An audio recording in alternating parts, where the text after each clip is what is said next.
In Haitian culture, there is one dish that represents more than just being a meal. It represents freedom. What dish is that? It is Haitian Soup Joumou. And so in this video, I'm going to be showing you myself making it. I'm going to be doing it on the stove as well as in my Instant Pot while I tell you the history of Haitian Soup Joumou and why it means so much in Haitian culture. Hey everybody, Happy New Year! Welcome back to my channel. My name is Maggie and also welcome back to my series, Food is at Home. In this series, I document my journey of me attempting to make traditional Caribbean dishes that I grew up having. And so I hope that as you've been watching these videos, it's been inspiring you to kind of explore that on your end as well, but also learning a bit about some of these dishes from the Caribbean. Now, this wouldn't be my first time making Haitian Soup Joumou. I actually tried making it before and I did have some ingredients missing, I would say. I also used pumpkin at the time. So today I'm going to be attempting to use butternut squash because squash is usually what is typically used, like traditionally used in making it. However, growing up, I do remember my mom used to use pumpkin instead. Not sure if there's a reason for that, but that's what I recall when we're in Jamaica. She mainly used pumpkin. And so in this video, that is what I'm going to be showing you today. I am making this on the 1st of January, which is also the Independence Day for Haiti. And this soup in particular is always eaten around the globe. Anywhere you can find Haitians, you can expect for them to be indulging in this particular soup. So let us get into making it.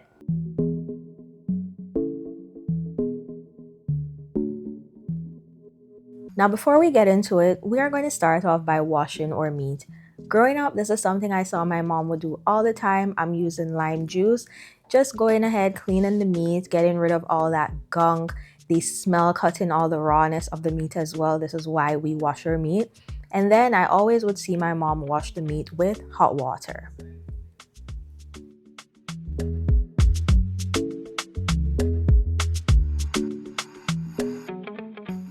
Now it's time to season our meat. In every Haitian household, you will find this green seasoning that is called épice. You probably have something similar in your culture, so let me know below what you usually put in your green seasoning. Then we're gonna go ahead and season it with some onion powder, garlic powder, salt and black pepper, and some all-purpose seasoning.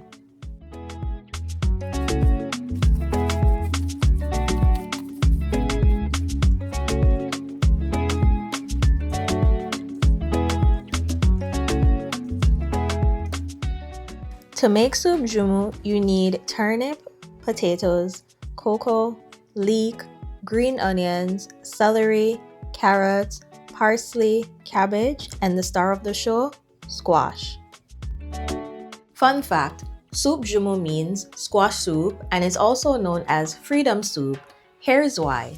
Every January 1st, Haitian households across the world come alive with the rich aroma of soup joumou, a dish that carries the weight of history, resilience, and freedom. This isn't just soup, it's a symbol of victory.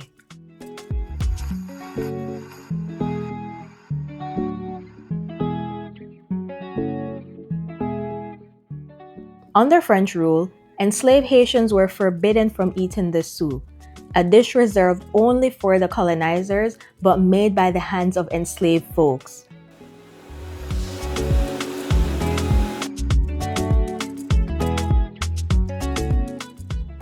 But when freedom was won, the now free Haitians made a declaration, another sign of resistance, by partaking in the soup that they were not allowed to eat. Every spoonful carries a story of courage and sacrifice.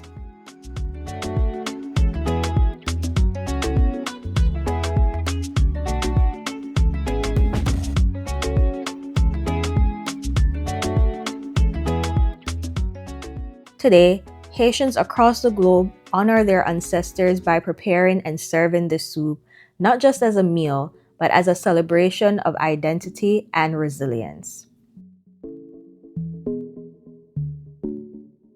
So as I prepare this dish, I'm reminded of the legacy it holds. Growing up, my mom would make a huge pot of this soup, sharing it with whoever would come by the house and delivering bowls to friends and colleagues. Sharing history in a bowl. Happy Independence Day, Haiti. So I have my soup joumou ready to have it. This is actually going to be my dinner for the evening. And so, yeah, let us do a quick taste test and see what is going on for it.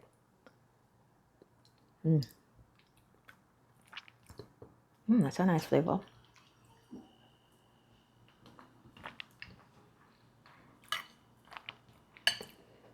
Okay, so I have a couple of things to say.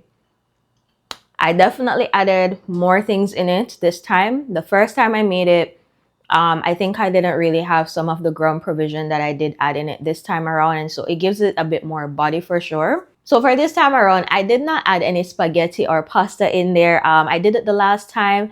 I just prefer it without it. I don't think it needs all that extra thing personally. Growing up, I remember my mom would add it sometimes she didn't. And so that's just my preference to have it without it. Not gonna lie though, I was a bit tempted to add corn in it, but I said, like corn on the cob, but I said, all right, I just go low that out. One thing I'll say though, in terms of the flavor and even the color, I think I personally prefer maybe the flavor of the pumpkin. It's a bit more strong. The squash, I'm not really getting a strong flavor. I don't know if it's because I didn't use enough of it because I only used one. I think one should be enough. And also, I saw that some people would like combine the butternut squash with the other type of squash, the one that's green. I didn't do that. So I don't know if that will help it for next time. So maybe I'll try that out for the next time. But this time around, I would say I probably will prefer using my pumpkin. It just gives it that richer color. And also the flavor is more, I'm not 100% impressed if you get what I mean. But it still tastes really good. And I will enjoy this for my dinner.